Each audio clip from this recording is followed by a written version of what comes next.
Bar council review কেলেঙ্কারি, ফল বাতিল, নেপথ্যে প্রেস নম্বর ও কোটি টাকার লেনদেন। বাংলাদেশ বার কাউন্সিলের আইনজীবী তালিকাভুক্তি পরীক্ষা ঘিরে দেশ জুড়ে তুমুল আলোচনা ঝড়। একের পর এক অনিয়ম, দুর্নীতি আর ক্ষমতার অপব্যবহারের অভিযোগ সামনে আসার পর পুরো ঘটনাটি এখন আইনি পেশার স্বচ্ছতা নিয়ে বড় প্রশ্ন তুলে দিয়েছে। অভিযোগের কেন্দ্রবিন্দুতে উঠে আসছে এক নাম, সাবেক স্টেনোগ্রাফার মোহাম্মদ সেলিম।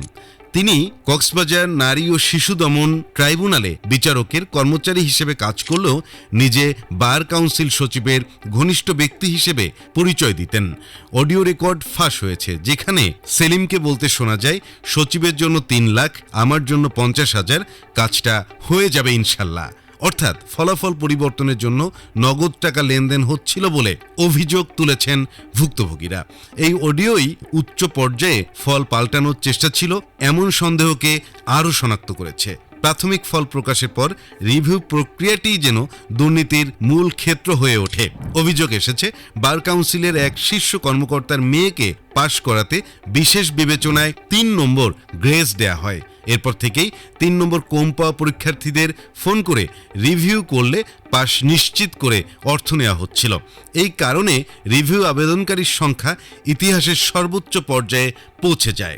আরও ভয়াবহ বিষয়, ইতোমধ্যেই পাশ করা 2 পরীক্ষার্থীর রোল আবার রিভিউ শিটে উঠে এসেছে। যারা নকলের দায়ে বহিষ্কার হয়েছিল তাদের রোলও রিভিউ ফলাফলে দেখা যায়।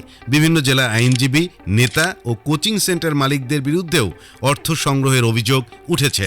অনেকে বলছেন আসলে কোনো রিভিউই হয়নি, টাকা যাদের কাছে গেছে তাদের কথা মতোই ফল তৈরি হয়েছে।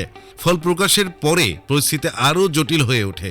যারা টাকা দিয়েও পাশ করতে পারেনি তারা অর্থ ফেরত চাইতে শুরু করেন। সূত্র জানিয়েছে, 2 জন পরীক্ষার্থী সুপ্রিম কোর্টের একজন প্রভাবশালী আইনজীবীর চেম্বারে গিয়ে 6 লাখ টাকা ফেরত দাবি করেছেন। এটি ইঙ্গিত করছে যে অর্থ লেনদেন শুধু নিচের পর্যায়ে নয়, উচ্চ পর্যায়েও হয়েছে।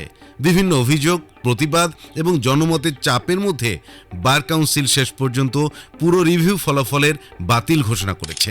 তবে এখনো পর্যন্ত এই অনিয়মের সঙ্গে জড়িত কোনো কর্মকর্তা বা ব্যক্তির বিরুদ্ধে কঠোর ব্যবস্থা নেওয়ার খবর পাওয়া যায়নি।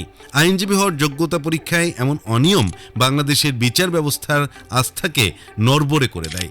আইনজীবী সমাজ সহ সাধারণ মানুষও দাবি তুলছেন, দ্রুত, স্বচ্ছ, নিরপেক্ষ তদন্তের মাধ্যমে দায়ীদের দৃষ্টান্তমূলক শাস্তি নিশ্চিত করতে হবে।